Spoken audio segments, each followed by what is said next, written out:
Concerns over the easing of restrictions meant to keep people safe from the coronavirus. 44 states are reopening in some form, which likely means more people spending time outside their homes. Of those states, nearly half have seen an overall increase in new cases in the prior 2 weeks, according to the New York Times. The administration's guidelines for context for reopening call for a 14-day decrease. Carter Evans is in Los Angeles for us, where many non-essential businesses are reopening today, despite more than 2,500 new cases yesterday in the state of California. I went from 15 employees to 0. Nicole Briseño is the owner of 2 small boutique clothing stores and says she had to fire all her employees when her store shuttered. She's reopening and doing all the work herself. I hope that my employees could eventually come back and do it with me, but for the moment, we're just trying to follow, orders as closely as possible.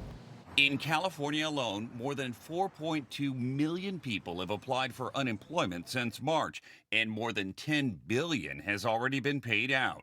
California Governor Gavin Newsom says the virus has sent the state's once booming economy, the 5th largest in the world, into its worst budget deficit in state history. As this is a global pandemic, and there's not an economy around the world that has substantively at least been immune.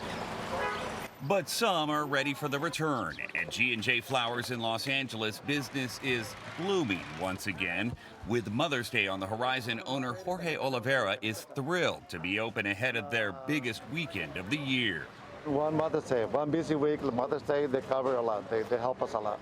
Still, state officials warn there are dangers in returning to work, and guidelines like social distancing and face coverings will need to be followed. It's a good idea to act as if anyone could be infected with COVID-19 and that you too could be infected at any point in time. 44 states have now eased some restrictions, including Texas, which is reopening several non-essential businesses today. On that list, hair salons, like the one owned by Shelley Luther. She had been jailed for reopening her store early. But after 2 days in jail and a Texas Supreme Court order, Luther walked out, surrounded by cheers, a free woman. You mean so much to me, and this would have been nothing without you. The massive economic hit across the country has created another problem: hunger.